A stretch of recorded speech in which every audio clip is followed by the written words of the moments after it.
Well, good morning and afternoon. Welcome to the Industry Future Challenge 2023. My name is Ravi, and again, apologies for the tech mix-up there. Your host for today and CXO at Prepr. As part of our mission here is to innovate, collaborate, and our sponsors at the National Research Council, Magnet, and Linux has entrusted us to deliver this very important program which explores disruptive technologies and their impact on key industries. So how does it work? It's basically broken into 4 steps. Step 1 is what we're doing today, which is a discussion with expert panelists on this topic of autonomous robot delivery in retail or e-tail. And from the discussion, we are hoping to land on a few challenge statements, which will become projects. And you will all be invited to participate in that, to submit a proposal for a project, and then they will be judged and we will award prizes. So that's a quick overview of how it works. And let's move into our second topic, which is the future of retail.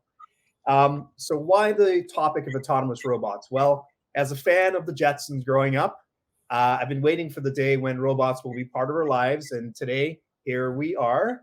So the global autonomous market, just to set the scene, and last mile delivery grew from 18 billion last year in 2022 to 23 billion in 2023 so far, at an annual growth rate of 27%, which is relatively very strong and projected to hit 62 billion by 2027. So COVID-19 also had an impact on accelerating the growth of this sector. And so today our discussion will be focused on the future of retail. And to help us understand what this looks like, our panel of experts include Canadian innovators and experts in autonomous robotic industry and e-commerce. So why don't we kick it off with some introductions? So I will pass it over to Cameron to get us started. Again. Thanks, Ravi. Okay, we'll do this again. Thanks, Ravi. Thanks to Prepr for having me on board. Hi, guys. I'm Cameron Waite, the founder and CEO of Real Life Robotics. I've been in the robotic space for the better part of 15 years now. I've sold everything from air and drones to ground mobile cleaning robots and sort of everything in between. I started this organization a couple of years ago to help our clients change and optimize the way that they manage labor with the labor challenges that Ravi mentioned, specifically caused more recently by COVID.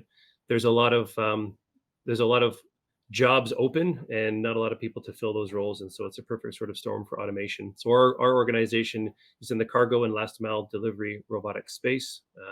We don't simply focus on last mile in the restaurant space, but also in the retail, hospitality, and in the healthcare space as well. Basically helping clients move something from point A to point B when they can't find somebody to do that role. So we optimize with robotics and automation. Thanks, Cameron. That's a really interesting business that you guys have. So interesting to hear more about that. Craig, I know you've been waiting, so why don't you go next? That would be me, not you, Craig. I'm Craig Patterson. I'm the founder and publisher of Retail Insider, which started, well, as a blog and is now a news publication online. So do subscribe, retail-insider.com. We've also got Retail Insider, the magazine, which was founded last year. It's a quarterly magazine for now, at least. And I've also got a podcast and video series. I'm also a director at the University of Alberta, even though I live in Toronto.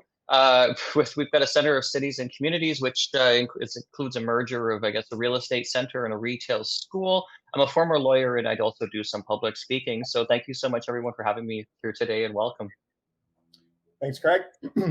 Over to you, Sachin. Thanks, Ravi. Great to be here. My name is Sachin. I've spent the last 7 years in the retail industry now.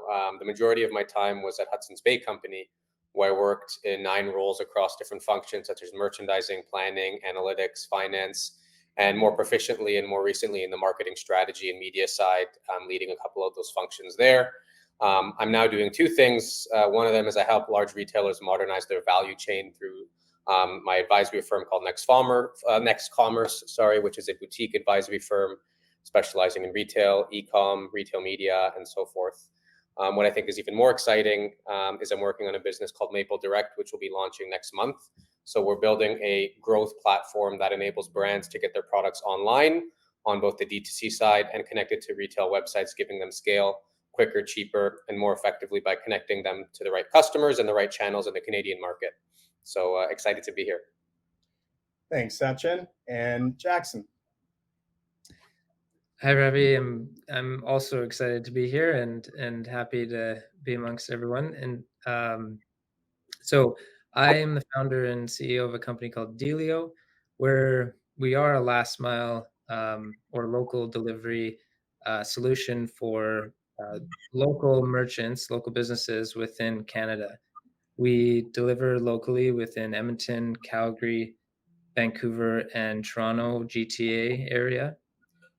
We will be launching Kelowna next month as well, and we're a startup. We started really late in 2020, and my previous life was competing for the Canadian national gymnastics team, and I had about 15 to 20 years experience competing for Canada all over the world, um, and I feel like the transition into an entrepreneurial space is very fitting. It's very similar in terms of the skills and characteristics entrepreneur needs to have in comparison to the sporting life, and so I'm happy to be here today. Thanks. Thanks, Jackson. Before we jump in, guys, a note to the audience, please use the chat to ask questions and we'll attempt to answer depending on time. So I'll kick us off. Anyone can jump in if you have an opinion or an insight on the questions. So the first thing I thought would be good to do is to kind of understand what types of business applications are using this technology in Canada currently. Open to anyone. Cameron, why don't you take a shot at this? Okay. The last mile autonomous delivery space is actually pretty new in this country. It's new globally, really. It's kind of the Wild West right now, so there's not a lot of organizations that are doing it at any real scale. There's a few. There's some great success, so that proves out the market. In Canada specifically, it's even more new.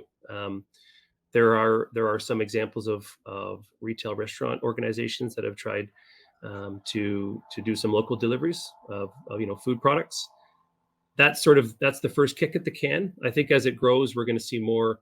We're going to see more in the retail space and the hospitality space. I think we're going to see a lot in the healthcare sector, and it really just comes down to a simple fact, which is there's just not enough folks to do these jobs anymore, and so companies are screaming for labor to fill some of those unskilled roles, and there's a lot of turnover. There's a lot of folks that are saying I can get a better paying job somewhere else. So I tend to hang out in a gig job kind of an environment for a certain number of months, and then I move to the next thing, and that becomes a bit of a pain for organizations to manage that labor. Couple that with the fact that there's a whole pile of folks that are retiring certainly in North America. Here in Canada alone, there's 6 million Canadians who are about to hit retirement age in the next 3 years. And so that changes the labor market a little bit. You've got all those folks that are in the middle of their careers moving up to backfill those roles from the retirees. You've got all the younger folks that are moving in to fill the middle. And then you've got this sort of challenge at the bottom of new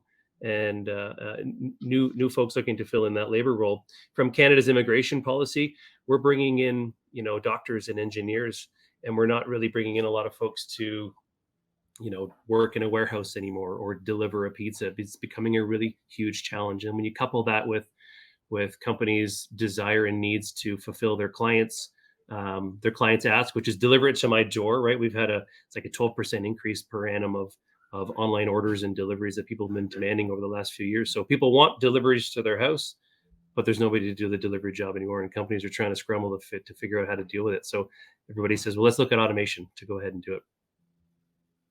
Yeah, no, that's great insights. Anyone else want to jump in there? Any thoughts? So again, just the question was, what types of business applications are using the technology? And I think Cameron mentioned healthcare and last mile delivery. I've also seen robots in restaurants lately. I was at a having some dim sum, and yeah, that's a little robot running around. It was a bit more of a novelty versus practical, but still, it's getting there. Yeah, speaking of restaurants and last mile delivery, I'm just wondering about, what does the infrastructure look like for autonomous robot last mile delivery? Meaning, what is it? Is there like a central hub that these robots are sort of deployed from? Just wondering, how that's really set up. I can take that one again if you like. Sure. There's a couple answers to that. So the short answer is there is no general infrastructure for robots today. Again, because it's so new, nobody's quite figured out the best practices yet. There is no playbook. Cities and municipalities across the world are still trying to figure out in their own ways what is the best way to integrate these types of technologies into their space. On a per application perspective, there's some pretty standard ways that companies are setting it up. So although there may not be a citywide infrastructure of charging stations and lanes and networks for things to move around in a specific application, Ravi, to your point, there might be a central hub where you have a brick and mortar building that has a few robots that are centrally located, and then that brick and mortar building is fulfilling orders from whatever client online's orders that are coming in. Somebody loads that robot with whatever the order is. The robot is then tasked to create some sort of an automatic path, and then either fully autonomously or semi-autonomously, it deploys, drives to the location, delivers, returns home, usually the same way it came, and then goes back to an automatic charging system. So that's the way that that's the way that it works today. That's the way that it's supposed to work. But is there an infrastructure in place across cities and countries to support this type of technology? No, and that's a good thing and a bad thing. The bad thing is it makes it difficult for scale right now. The good thing is, from our perspective at my organization, we have the opportunity to work with our clients to build these playbooks and to do something that nobody's ever done before and to build some really cool things. There's going to be some unknowns along the way, but for the right type of client, that's a really exciting thing if you want to be first to the market. But I'm waiting for the day where there's dedicated lanes for robots and charging stations all around the city and a standardized charging protocol that every robot can hop into, like in the Elon Musk, supercharger network. That sort of thing is so exciting, but that's still 5, 10, even 15 years away. Wow, that far away. Speaking of applications, Sachin, just at your time at the Bay, I don't want to give away any trade secrets, but was there any sort of plans for in-store type robotics? Can you comment on that? I mean, look, I think I can comment on that a little bit, and even more generally, in the industry, especially retail, in Canada, I would say a lot of the foundations of basic technologies are still being focused on, right? Before the pandemic, Canada had, I think, the lowest penetration online out of all the G7 countries, and the pandemic kind of propelled the Canadian economy and the Canadian population to start adopting technology and e-commerce a bit more, which forced the Canadian retailers to up their infrastructure a little bit. But I wouldn't say we're in a position where we're doing things that are more advanced in that space just yet. I think you see it in other parts of the world, like with Alibaba, JD in China. I think Amazon, of course, is testing things in the US. But I can't say there's been a lot of breakthroughs that I've seen in the Canadian market with that regard, at least in a way that is meaningful to the end customer experience. Yeah. Jackson, one of the topics that we brought up was around, I think Cameron brought it up around human delivery and the lack of labor. On your end, I know you sort of rely on human labor. Can you comment on that? Yeah, for sure. I have kind of a couple thoughts and comments on that. Is we are experiencing, I'd say a small, to some degree, a struggle to gain, quote unquote, reliable, good delivery agents. For sure, in some areas there's a lot more than others. In Toronto specifically, we seem to get the delivery agents that we need for the jobs a little bit easier than out west, generally speaking, at the moment. That could be, just specific to us. But the other thing I want to mention is, from my experience within the delivery space of retail, not so much restaurants or not much restaurant space. We do a bit of catering orders, which is a different than the on-demand needing my cheeseburger delivered within 15 minutes type of thing. But from the retail side, what we're noticing is there's a higher level of expectation on the personal side of things. They like that. When I say they, the merchants and even the end consumer that's receiving the package, they actually do really appreciate the level of personality, especially when the merchant comes to when the delivery agent comes to the merchant's store, pick up packages. There's, for example, flower industry for delivery, last mile flower delivery is can be sensitive sometimes, and so I believe there'll be a day when there's a lot of robots doing deliveries for a lot of non-perishable items that may be not as important to bring that personal touch. You know what I mean?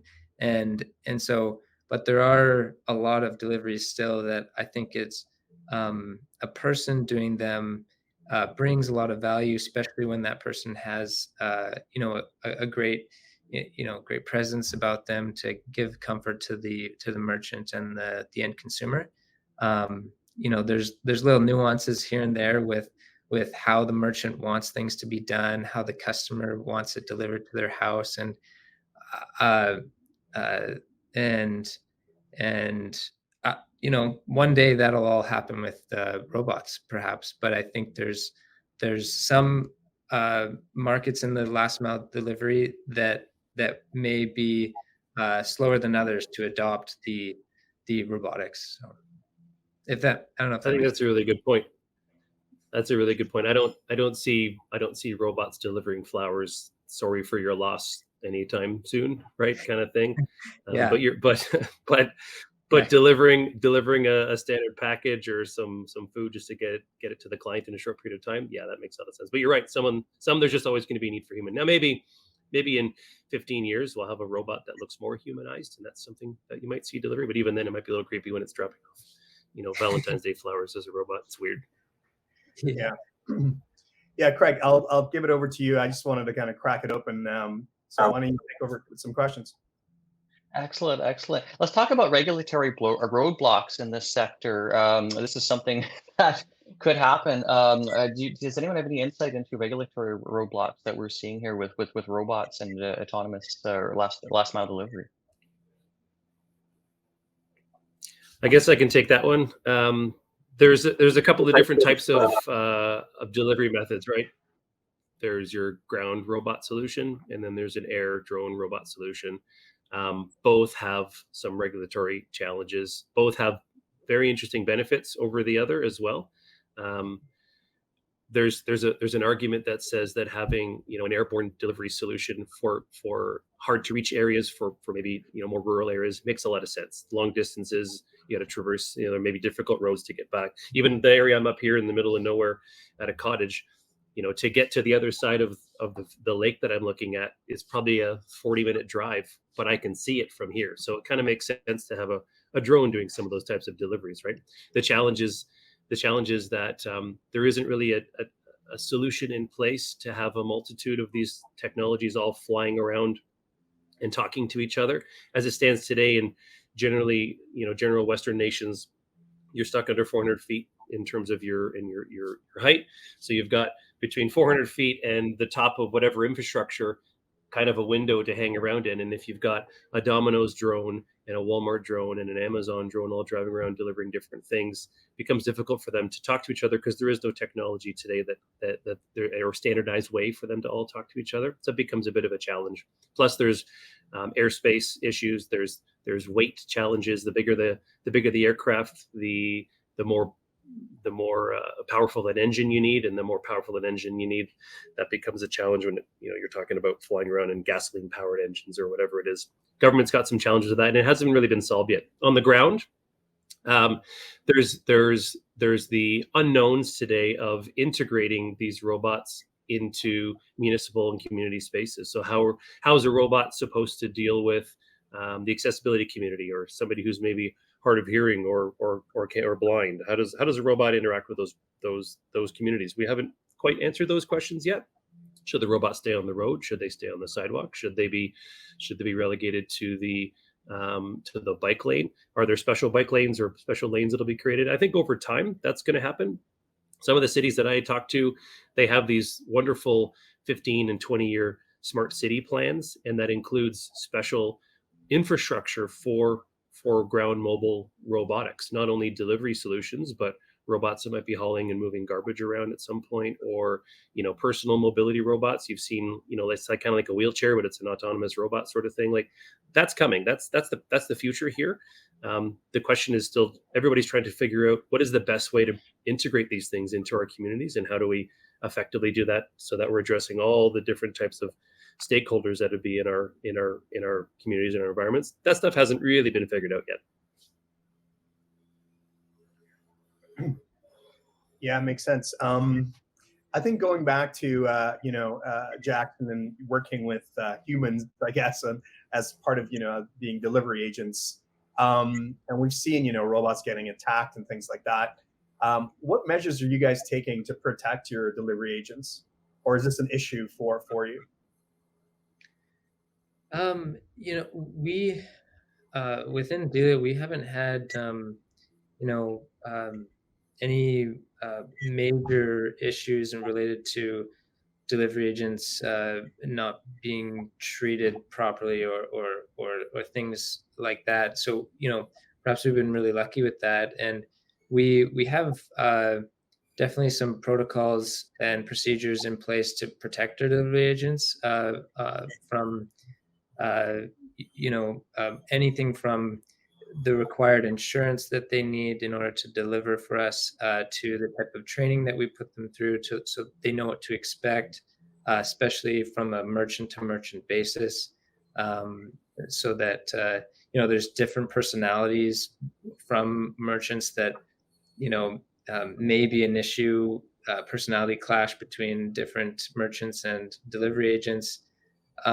It really does sometimes come down to that in some scenarios, just based on their needs and wants. And like I said, I think the local delivery space, the level of expectation from merchants and even consumers is so high now. It's just continually increasing their level of expectation in terms of, I want it placed here and not here. I want it to be delivered at 1:30 and not 1:35. I want it delivered, and it's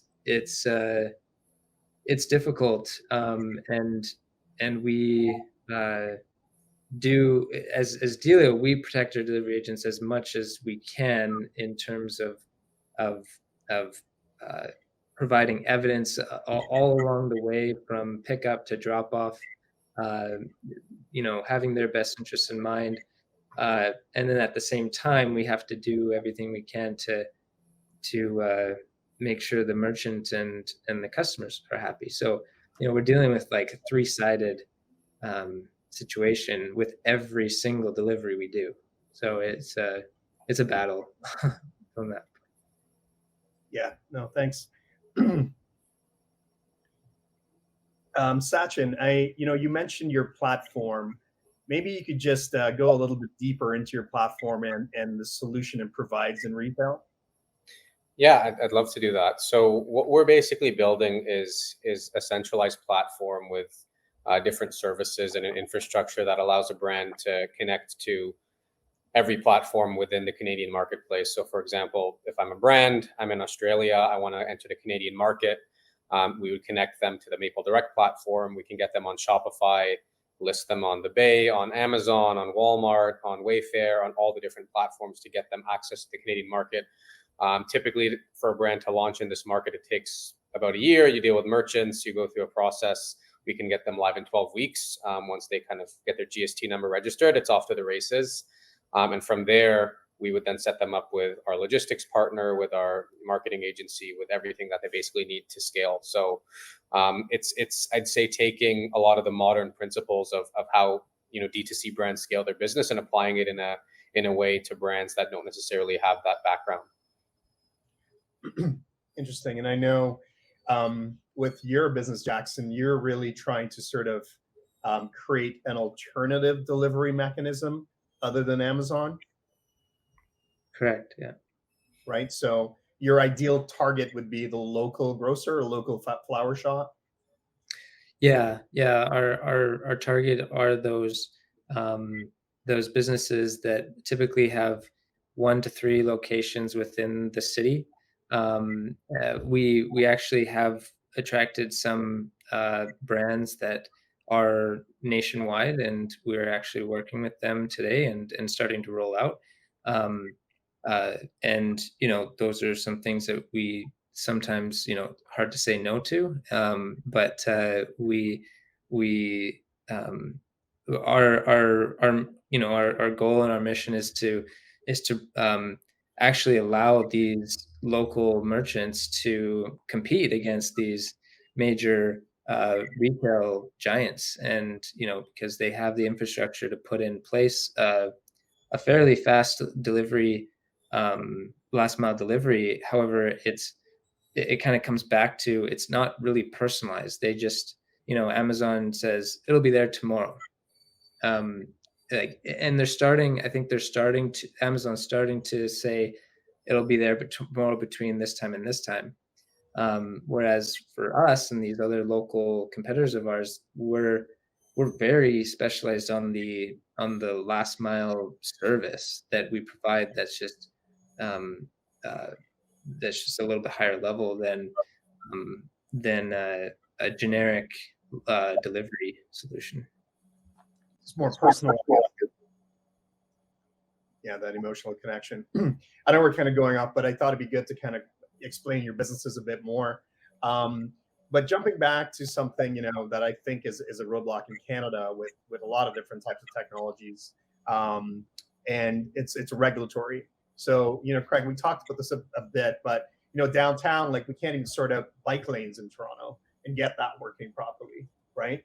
And I'm assuming, do you guys deal a lot with regulators, with MPs, MPPs, things like that? Is that a big part of your business, trying to get them to create the infrastructure or pass the the regulations that allow for that?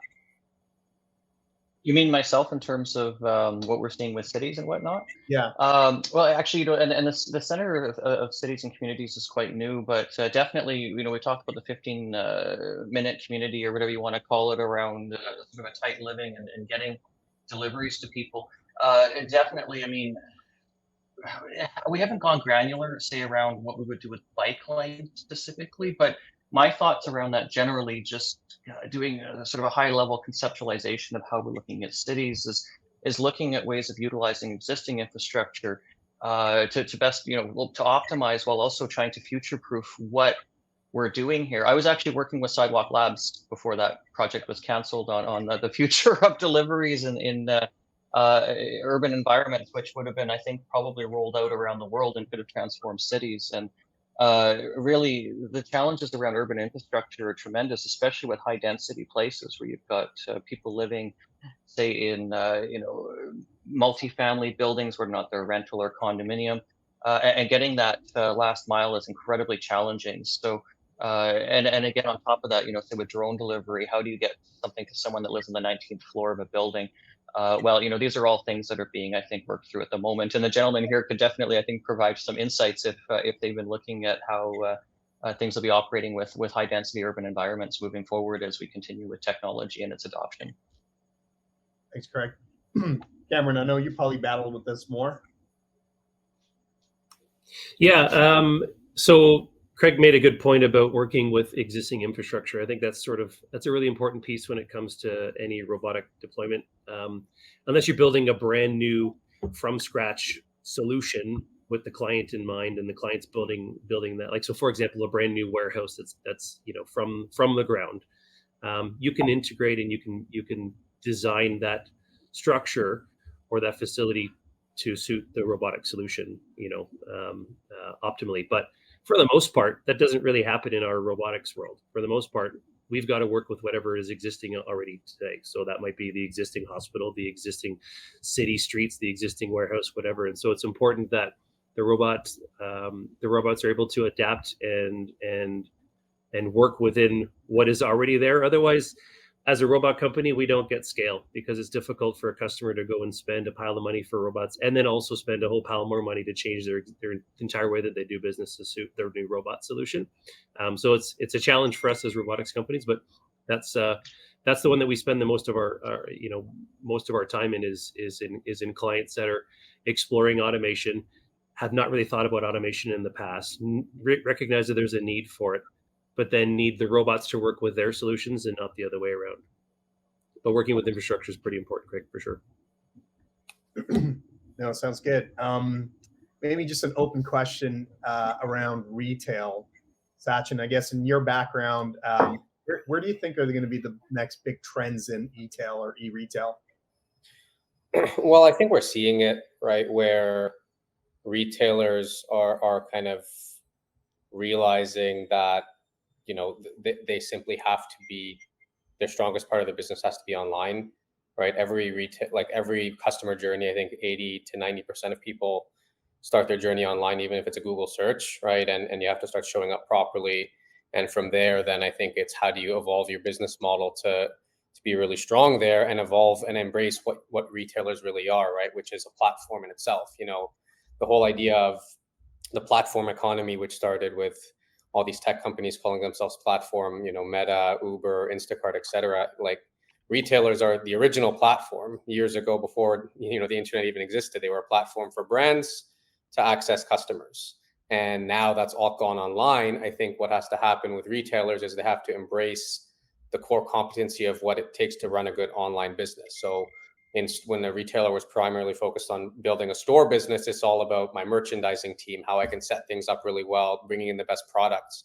When you're online, it's an endless aisle, and it's less about the merchandise itself. It's about the data that's empowering that. It's the customer data you're collecting. It's the infrastructure you're building. It's your supply chain, all of those things. So I think, to me, the future of the industry will be these bigger retailers winning online because of the economies of scale they have, right? So right now, D2C businesses that are online that do things perfectly, if a retailer adapted that same playbook, they would win every time because they're just going to have more scale.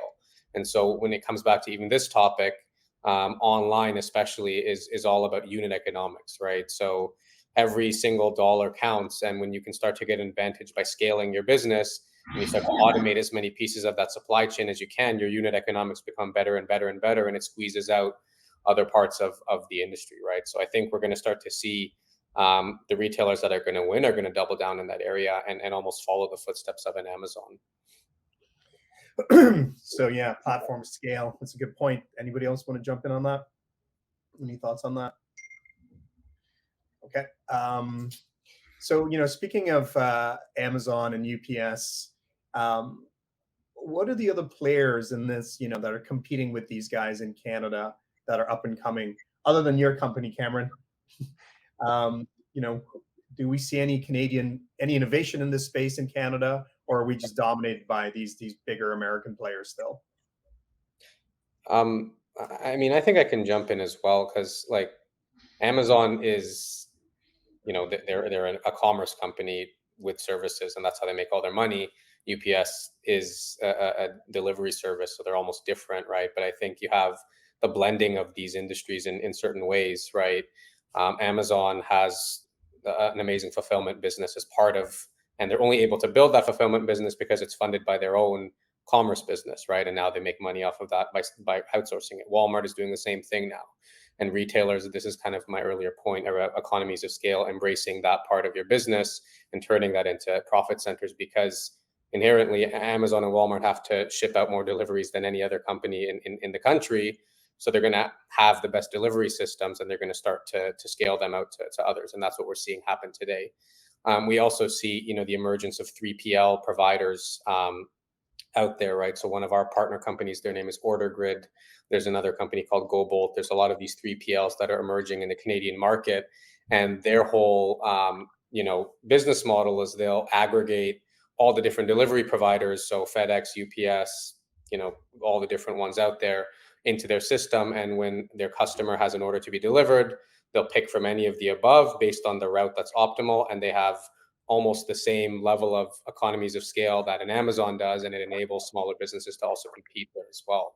So I think that's the reality with Canada is because of how large it is geographically, with the lack of density, it's historically been very expensive to operate, especially on an e-commerce angle. And I think the whole COVID kind of acceleration that we saw has now forced companies to start to just figure it out as a reality.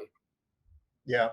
And Ravi, I wouldn't say, just for clarity, that we would compete with the Amazons or the Walmarts of the world. And in fact, the opposite. I would suggest that a solution like mine is more an enabler for those types of accounts or those types of clients, because they're just like everybody else. And Jackson, you said it yourself, everybody's struggling to find that human to do some of those roles, and you've got an increase in demand for it. There was a stat that I learned the other day. I'm curious to get everybody's thoughts on this, but in the retail sector, the cost of returns is somewhere in the $700 billion range on an annual basis for these enormous companies, right? And so you've got that shirt, Ravi, that you bought two of them online. You didn't like one of them. Free returns. Okay, great. Let's just throw it back and somebody will deal with it in the future. Well, it goes back into a UPS box. It drives to Toronto. It might fly to the US and then flies back to Toronto. They go in a different truck and it drives back to near your house to the Walmart down the road. That just seems like an enormous waste of time. And the stat was something like 60% of the cost of that shirt is just now getting it back to the store a couple kilometers down from where you currently are sitting. That just seems like an enormous waste of money and time for me. And so that's where I would say, from a robotics perspective, while my robot is out there delivering, a different shirt to Jackson, why can't it swing by and grab Ravi's shirt on the way home, and it can be re-inventoried back into that local brick and mortar building? That's a pretty obvious one. And if we're talking $760 billion of market opportunity or available TAM, there's a lot of optimization and margin in there for all sorts of companies to do cool things. Now, Jackson and Delio, there's an opportunity there, I'm sure, for the business to do that. And I would suggest there's no shortage of companies that would want to jump on that, and there's probably not enough people in the marketplace to support that type of an economy system today. But if you're also struggling with finding a person to want to drop off that shirt and then go pick up another shirt because he's got a million other things to do, he's got flowers to deliver and 10 other things to deliver that day, that's a perfect storm for when you have robots doing some of those types of operations. And that's where I certainly see big opportunities for organizations like mine in the future. Yeah. Wow. Sorry, go ahead. Jump in. Well, yeah, I wouldn't mind jumping in on this one, because I see, I'm right there with you, Cameron. It's a ginormous problem. Like these returns, we have a advisor on our Delio team that is actually in the Amazon space, and he's seen and heard and knows of the major headaches it's giving the organization. And I would say that is a perfect place to put robotics in place, is those returns, because the customer, at least for 95% of the time, I would assume, they don't care what happens to that returned item as long as it gets away from them and returned.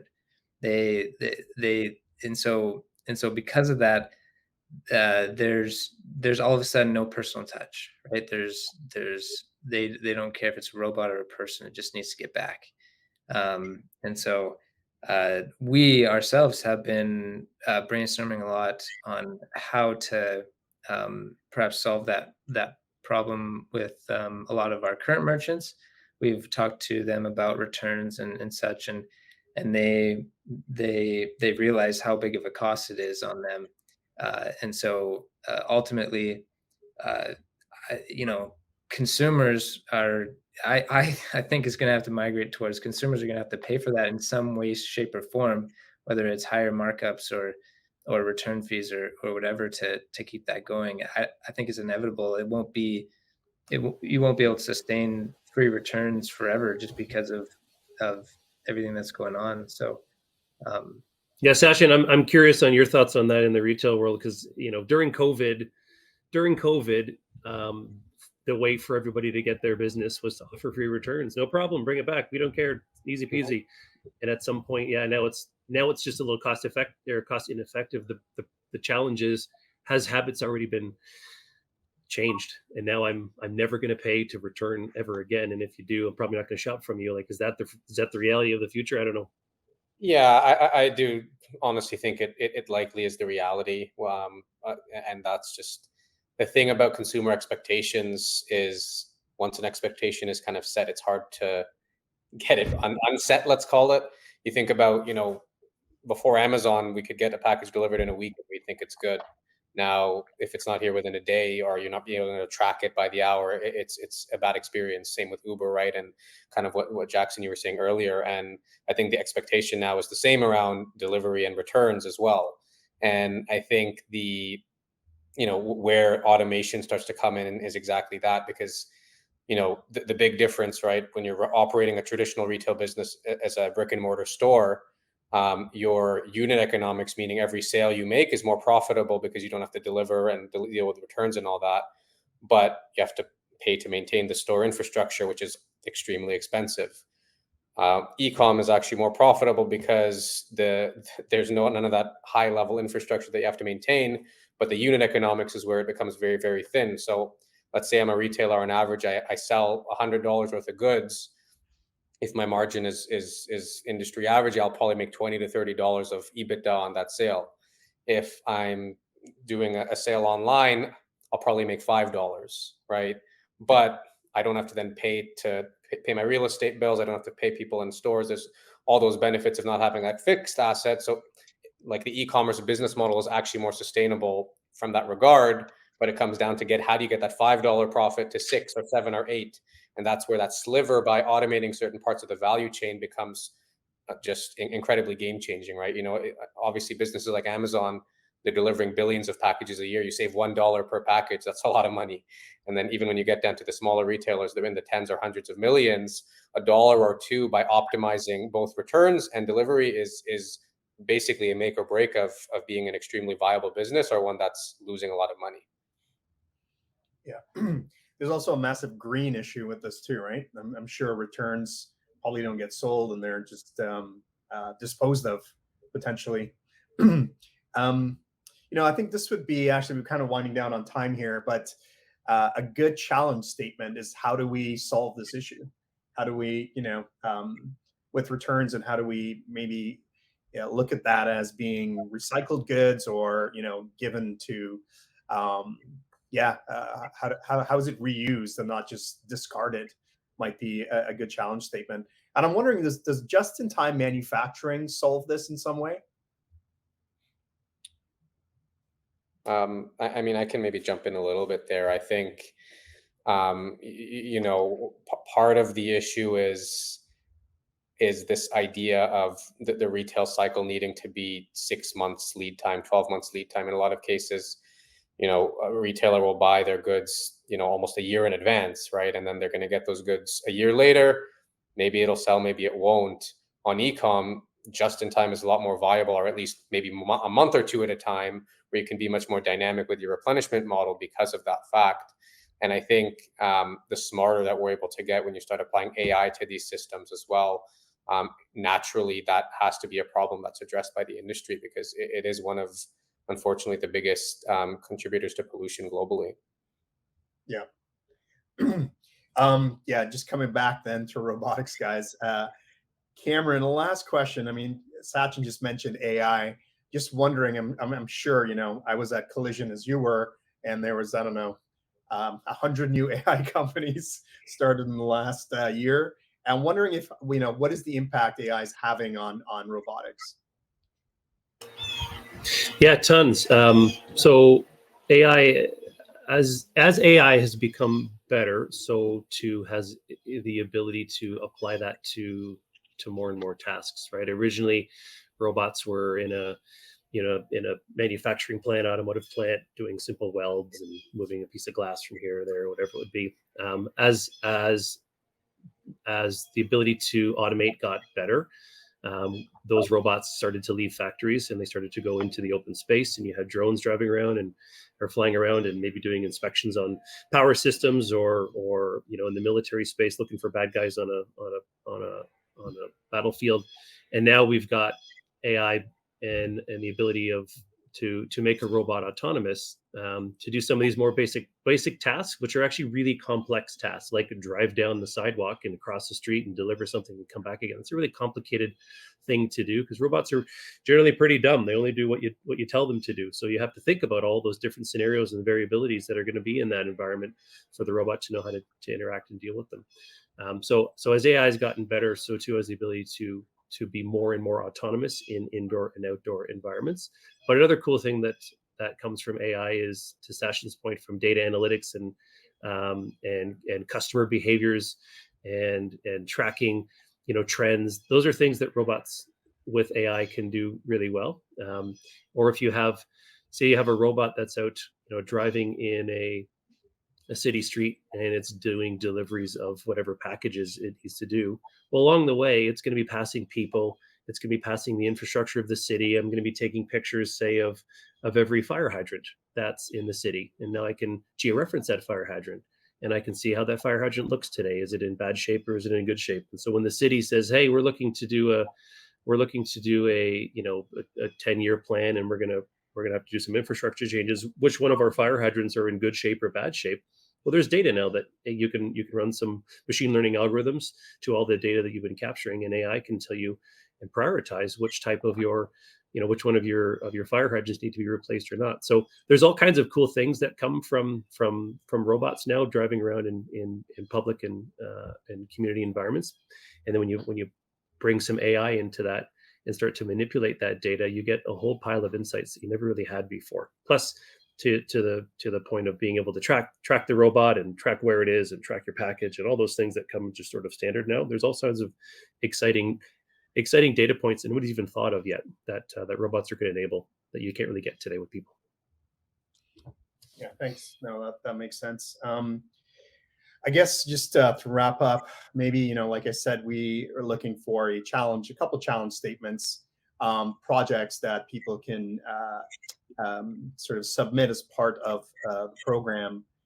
Any thoughts on things that are like, right now, big challenges within this industry that you think, if there's a project that can ignite Canadian innovation, any ideas on what that would look like?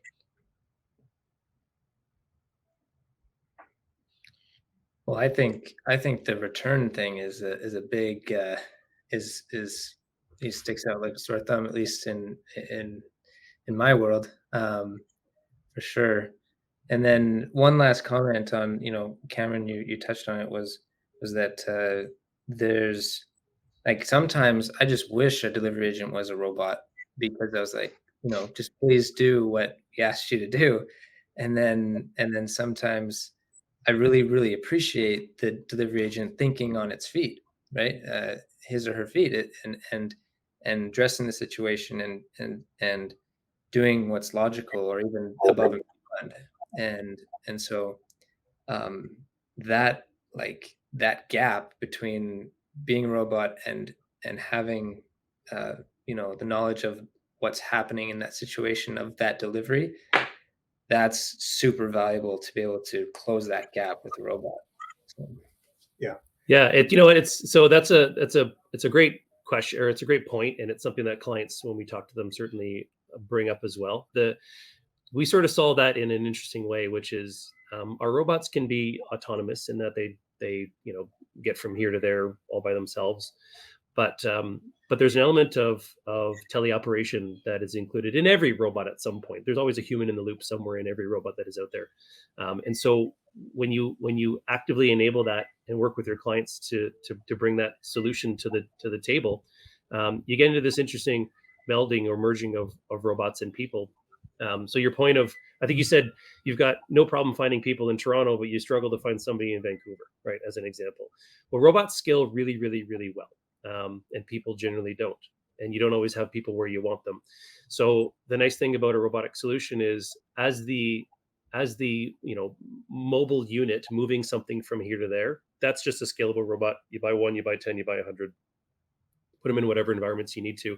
But behind the scenes, you can have that person who you happen to have, no trouble finding in Toronto. Well, we can have that person operating or being that person in the loop behind the scenes in each of those robots. But the cool part is you're effectively transporting your employees around the country to areas where you need them without having to physically move that person. So a person based in Toronto can be operating a robot in Vancouver, and then they can unlog from that robot, log into one in Toronto, and then unlog from that one and log into one in Halifax, and then one into Texas. But it's a single person who's in a single office in a labor saturated area where you have no problem finding people, and the cost of labor is good, and all those things are there. But then if you got a guy and you've got a need for a robot in, say, Fort McMurray, where it sucks finding humans entirely, and it's not a great place to live anyways, well, now you can have that Toronto person operating 5 robots in Fort McMurray. You're not paying Fort McMurray prices, you're paying Toronto prices. But you still get the ability to have that human touch, right? So that just becomes an enablement. We have a custom solution. So if our customer wants a screen, or they want a different camera system, or whatever it is, and allow for that personal touch, we just build that into it. But you can have a person based in Toronto looking at a human being in Fort McMurray. So you can still get the best of both worlds with robotics today. That's cool. That's awesome. Thanks, guys. I think we'll end there. Thank you all again for taking the time. Jackson, Sachin, Cameron, and Craig will co-host another webinar coming up. But guys, really interesting conversation. Thank you for your time. I think we've got some good content to work with here to figure out what the challenge would be around returns. For me, it's always trying to figure out how to get my dry cleaning done quickly. So maybe there's some sort of robotic process that help me do that.